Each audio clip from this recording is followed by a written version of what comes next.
اب آ جائیے حضرت موسیٰ کی طرف۔ جناب موسیٰ کا وہ واقعہ کہ جس سے اپنے موضوع کو مربوط کرنا ہے اور مربوط کر کے نتیجہ اخذ کرنا ہے۔ واقعہ آپ سب کا سنا ہوا ہے، پڑھا ہوا بھی ہے، قرآنی واقعہ ہے، لیکن تفصیلاً تکرار اس لیے ضروری سمجھ رہی ہوں کہ آپ کو کسی منزل تک لے کر جانا ہے۔ واقعہ کچھ اس طرح سے تھا کہ 30 دن کے لیے موسیٰ پردہ غیبت میں گئے۔ 30 دن کے لیے خدا نے بلایا۔ کس لیے بلایا؟ خدا کو کوئی کام تھا موسیٰ سے؟ کوئی کام نہیں تھا، امت کے امتحان و آزمائش کے لیے بلایا، غیبت کی مشق کروانے کے لیے، غیبت میں رہنے کا ڈھنگ سکھانے کے لیے۔ بہرحال موسیٰ چلے گئے، اپنا جانشین حضرت ہارون کو بنا کر گئے۔ 30 دن کے بعد اللہ تبارک و تعالی نے فرمایا کہ اب 40 دن کر دیے۔ 30 دن کا وعدہ تھا، بڑھا کر 40 دن کر دیا۔ کیوں؟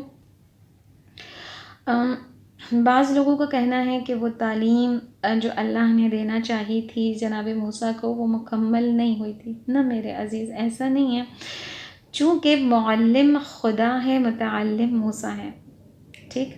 اور جب خدا معلم ہو تو پھر ایک لہجہ لگتا ہے تعلیم کے لیے، 40 دن نہیں لگتے۔ اور موسیٰ بھی لائق شاگرد ہیں، ایسے کوئی نالائق شاگرد تو نہیں ہے، نعوذ باللہ۔ معلم خدا ہے، متعلم نبی خدا ہے۔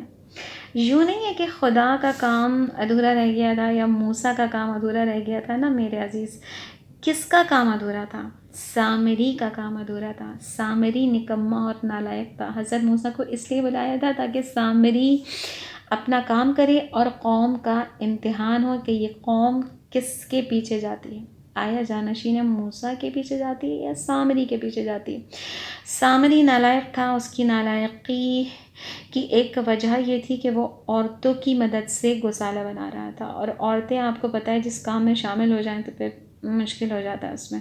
خیر، قرآن گواہی دے رہا ہے کہ عورتوں کی مدد سے گوسالہ بنایا اس نے، بنی اسرائیل کی عورتوں کی مدد سے۔ انہوں نے کیا کیا؟ اپنے زیورات دیے، چندے دیے، اور ان چندوں سے گوسالہ بنایا گیا، یا یوں کہیں کہ ان کے ووٹوں سے گوسالہ بنا۔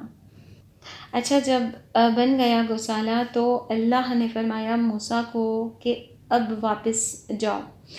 جب موسیٰ واپس آئے تو قرآن میں لکھا ہے کہ جب پہاڑی سے اتر رہے تھے تو دیکھا کہ ہارون ایک کونے میں سہمے ہوئے کھڑے، جانشین موسیٰ، اور قوم ساری سامری کے پیچھے، گوسالے کے پیچھے طواف کر رہی ہے، عبادت کر رہی ہے، سجدے کر رہی ہے۔ قرآن کہہ رہے کہ اس وقت موسیٰ کو بہت افسوس ہوا، غضبناک ہو گئے، اتنا غضب چڑھا، اتنا غضب چڑھا کہ موسیٰ نے توریت کی تختیاں زمین پر پھینک دیں۔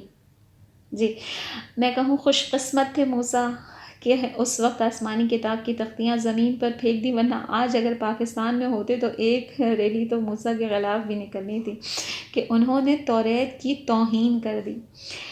بہرحال غضب میں آ کر افسوس کے ساتھ حضرت موسیٰ نے توریت کی تختیاں پھینکی، اور آ کر سب سے پہلے کیا کیا؟ گوسالے کو کچھ نہیں کہا، سامری کو بھی کچھ نہیں کہا، قوم کو بھی کچھ نہیں کہا۔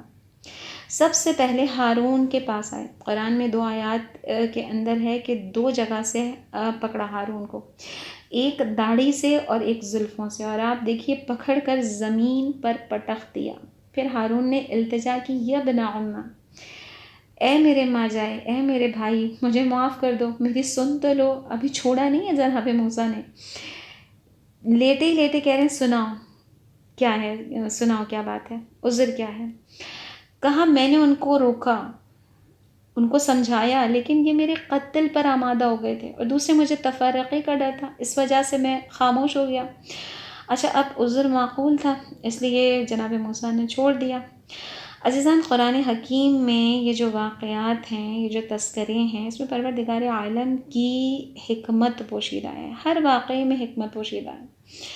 یہ ایسے ہی ذکر نہیں کر دیے پروردگار عالم نے قرآن کریم میں، یہ سب ہمیں سمجھانے کے لیے ہیں، ہماری پریکٹس کے لیے ہیں کہ اگر فقط 30-40 دن میں قوم کے اندر سامری پیدا ہو جاتا ہے اور وہ لوگوں کو نظام الہی سے ہٹا کر گوسالے کے پیچھے لگا دیتا ہے، تو جس قوم کے اندر زمانے غیبت 1200 سال ہو چکا ہو، تو 1200 سال میں کتنے سامری پیدا ہو چکے ہوں گے، اور انہوں نے کتنے مقدس گوسالے بنا لیے ہوں گے۔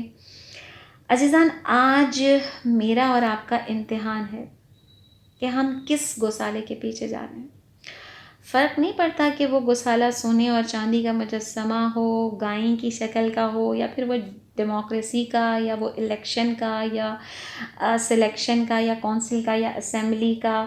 یہ گوسالے ہیں سارے کے سارے، اور زمانہ غیبت میں رہنے والوں کو یہ معلوم ہونا چاہیے کہ ایک دن موسیٰ پردہ غیبت سے باہر آ جائیں گے، اور جب باہر آ جائیں گے تو ہم جو یہ کہہ رہے ہیں الاجل الاجل، اس وقت وہ قوم بھی موسیٰ کے لیے کہتی تھی موسیٰ جلدی آؤ، موسیٰ جلدی آؤ۔ 30 دن کا کہہ کر گئے تھے، 40 دن ہو گئے، دیر ہو گئی، غیبت کا زمانہ طولانی ہو گیا، طویل ہو گیا۔ اور پھر جب موسیٰ آئے تو نہ موسیٰ خوش ہوئے نہ قوم خوش ہوئی۔ کیوں؟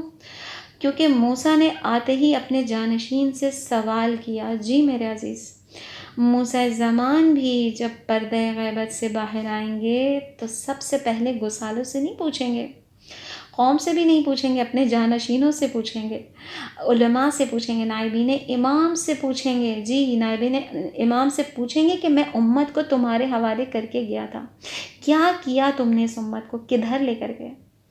پھر اس کے بعد گوسالوں کی خبر لیں گے۔ تو عزیز من، آج ہم غور کریں کہ ہم کیا کر رہے ہیں، کس گوسالے کے پیچھے جا رہے ہیں، کس سامری کے پیچھے جا رہے ہیں۔ جو بھی نظام اللہ کے بنائے ہوئے نظام کے بغیر ہے اور بشر نے بنایا ہوا ہے، وہ گوسالہ ہے، وہ سامری کا نظام ہے۔ عزیز من، آپشن نہیں ہے ہمارے پاس کہ ہم اس نظام کا حصہ بنیں یا اس نظام کا حصہ بنیں۔ فقط اور فقط ایک نظام ہے، نظام ولایت۔ اسی لیے عزیزان، اس عہد میں لازم ہے کہ ہم شکر ادا کریں میں اور آپ، کہ اللہ نے ایسے عہد میں پیدا کیا ہے کہ جس میں ہم سے پہلے وہ ہستیاں خدا نے پیدا کی ہیں، یعنی ہمارا وجود بعد میں بنایا، پہلے ان کو بھیجا۔ ایک سیالکوٹ میں علامہ اقبال کو پیدا کیا، اور ایک ایران میں امام خمینی کو پیدا کیا، پھر ہمیں پیدا کیا۔ یعنی آپ دیکھیں، امام خمینی جیسی شخصیتوں نے آ کر جس امت کو ولایت کے معانی سمجھا دیے، علامہ اقبال کے جنہوں نے امت کو جھنجھوڑ کر امامت کا سبق پڑھا دیا اور باقی سبق چھوڑنے کی تلقین کی۔